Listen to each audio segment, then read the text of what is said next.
Hello and welcome to the Brandon Smith Rugby channel here on YouTube. And the Lions have finally arrived in South Africa and are ready for their first test on this tour. It is the Sigma Lions, formerly the Emirates Lions, of course, but they have changed their name over the past week or so.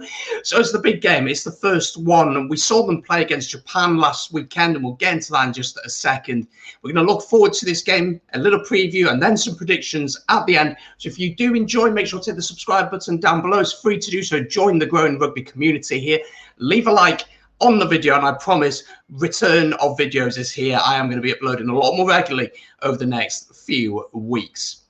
Before we look forward to this game, let's quickly take a look back at the Japanese game that happened at Mofield last Saturday. If you're one of the lucky few to be there, I am very jealous, but I hope you had a great day out. The Lions did, in fact, win that game 28 points to 10. And if we're being totally honest, the job was done by half-time. The Lions won that one pretty comfortably. I felt we blew away the Japanese in that first half of physicality. Bundyaki giving some brilliant options, some brilliant lines.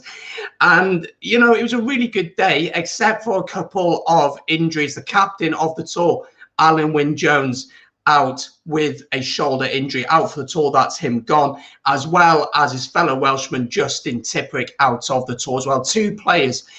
Alan Wynne certainly would have more than likely been in that starting team for the test, but he is out injured, as well as Justin Tipuric. So really frustrating there. But we do have a lot of depth in this squad to go and win.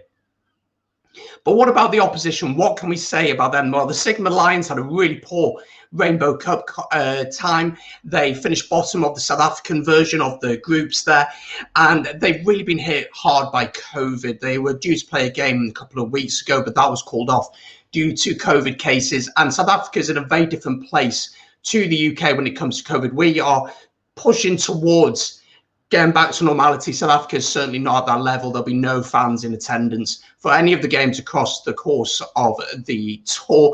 So the Sigma Lions are in an interesting one. The reality is they're not going to be as much of an opposition as Japan. They're not going to be at that level, and South Africans would vouch for that for sure.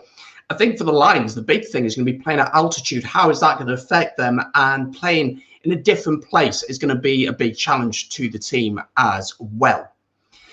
Another big issue for the Sigma Lions is that their experienced player, William Albert, is out injured. He will not be there. He's torn his hamstring.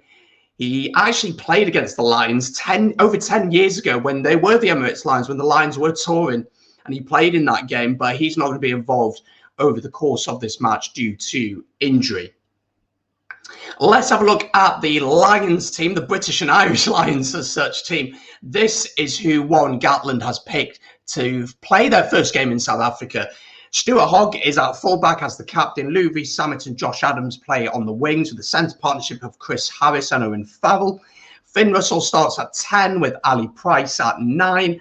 In the front row, then, we have Wynne-Jones, Jamie George and Kyle Sinclair, with Maro Toje and Johnny Hill in the locks. Courtney Laws, Hamish Watson and Talupe Faletau complete the back row, leaving a bench then of Cowan Dickey, Mako Vunipola, Xander Fagerson, Ian Henderson, Sam Simmons, Gareth Davis, Bundyaki and Elliot Daly. And I think the big thing that screams to me from that team is power. We're going to smash this team. That's what Gatland wants.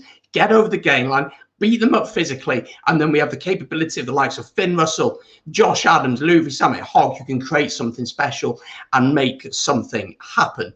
Speaking about Stuart Hogg, of course, he is the captain for this game.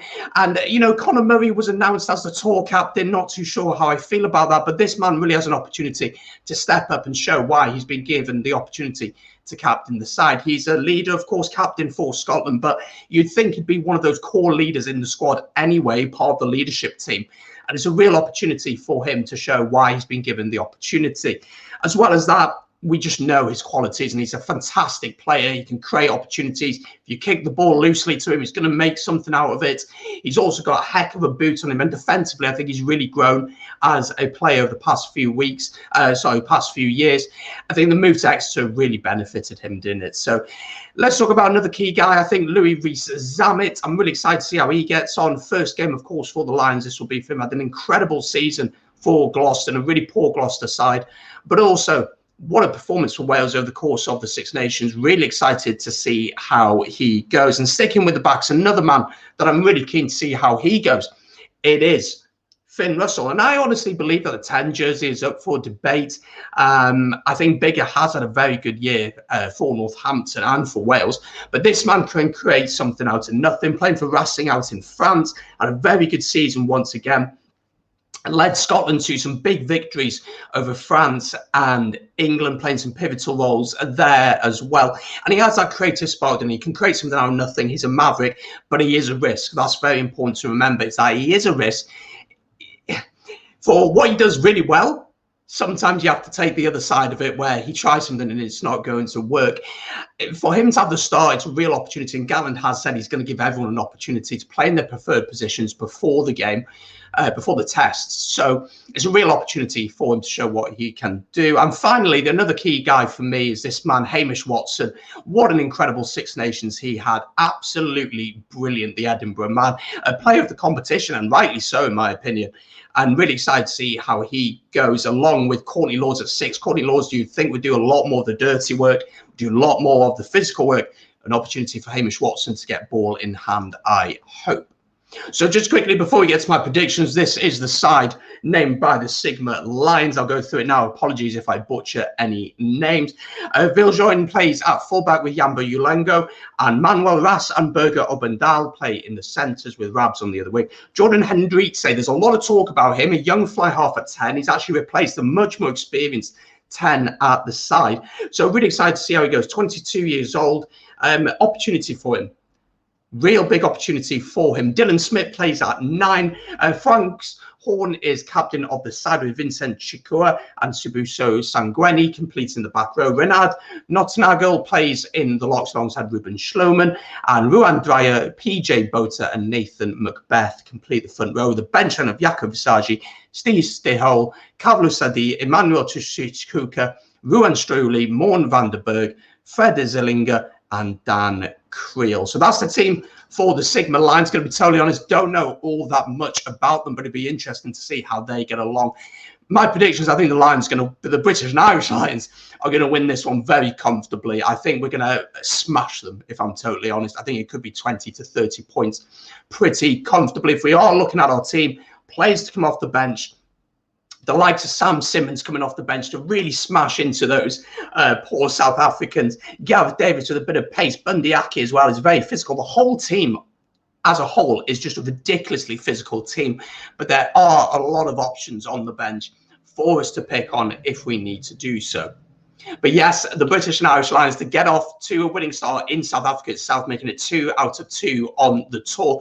But what do you think? Let me know in the comments down below. I'll try and make a match reaction after the game itself. So make sure to hit the subscribe button as well for further Lions content. Enjoy the weekend of rugby. There's so much going on. I'll see you soon here on the BS Rugby channel. Take it easy, guys.